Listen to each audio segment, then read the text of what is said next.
everybody, it's Jack. Thanks for watching. Two massive events, horrific events, and they have something in common. First, the horrific quadruple killing in Memphis just the other day, and also I don't even know what the number is, but I think it's 10 people killed in Canada. These two separate mass killing events have something in common. Let's go take a look.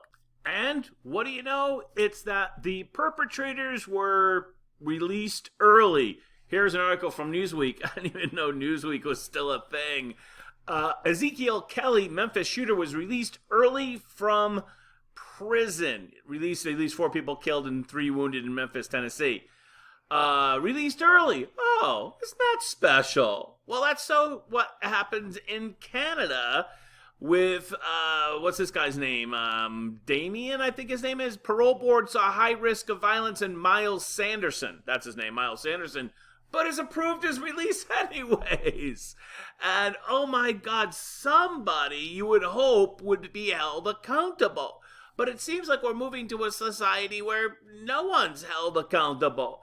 It's in the board's opinion that your release will contribute to the protection of society by facilitating your reintegration into society as a law-abiding citizen. Well, they were wrong about that, for sure. Now, it so happens that the good news, I guess, is that suspect who allegedly killed 10 in Saskatchewan dies after arrest. So there were 2 suspects in this case, brothers. One died in a field mysteriously, apparently not from self-inflicted wounds, but either from his brother's hand or from his own hand, or for someone else. No one knows quite yet. They're both dead. So that's the good news. The kid in Memphis, he's like 18 or whatever, he's unfortunately still alive and in police custody. So, poor Memphis. It's a dangerous place. I love Memphis. As you may have noticed, I went to Memphis just last month. Took my kid there, spent 2 nights there. Great town. But I did notice as I was traveling around Memphis, it's not a wealthy town. In fact, I remember the first time I went to Memphis a couple of years ago, I actually stood right on Main Street, South Main Street in downtown Memphis, like at 8 o'clock in the morning, and there were no cars. And the reason why is because the entire inner city, except for some newer condos that have been built in some old industrial buildings, the brewery, whatnot, most of the downtown area is a hollowed out core. I talked to a cop there, and he said, this is the biggest one-horse town you'll ever see.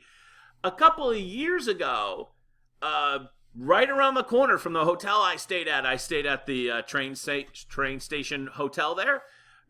Like, literally, you could see it out the window. The Chamber of Commerce CEO and president was killed in a downtown shooting. 2 guys drove by him in a pickup truck. They saw that he was distracted, well-dressed, on his cell phone, not paying attention, and they came back, shot him in the head, and robbed him. I mean, if you cannot protect your Chamber of Commerce president, who can you protect?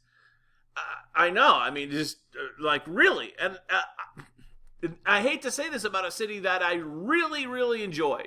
I got my Stax Records hat right here. In fact, I just wore this for the very first time this morning. I just grabbed it as I left the house, and I should have put it on for you. I make that look good. And it's Memphis has got a lot of cool things going for it.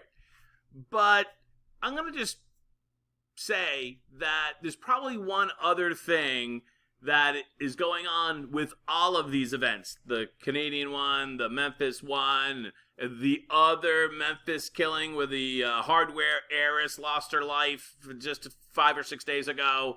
Horrific. There's probably one other thing. Not only were they released early from prison, but I'm going to guess that if you dove deep into their backgrounds, highly likely they're missing a strong father figure. And the left, over the last 50 to 70 years, has done everything possible to destroy the nuclear family. Now, I'm not saying that the father figure role cannot be performed by someone else, like a coach or a teacher or somebody else like that, but it is absolutely best performed by your father. And liberal left-wing policy has done everything possible to destroy the two-family nuclear household.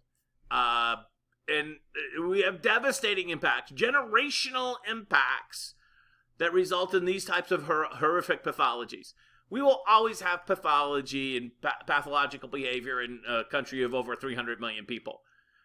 But it is most certainly exacerbated by this war on the family. We talk about the war on crime and the war on poverty, but we have had a war on the family for as long, if not longer.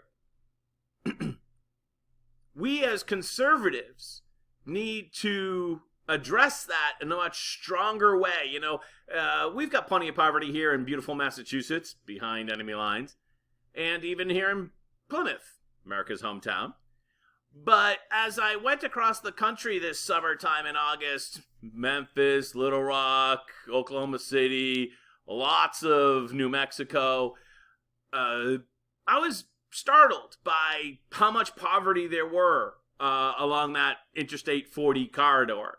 And as conservatives, as Republicans, we need to address, not necessarily apologize for, but we need to address with a forward-looking plan as to how we're going to change that, turn that around for a huge portion of America.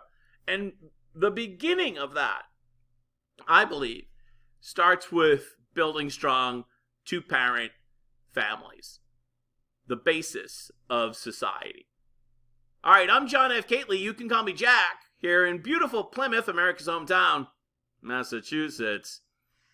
Have a great day. Bye-bye.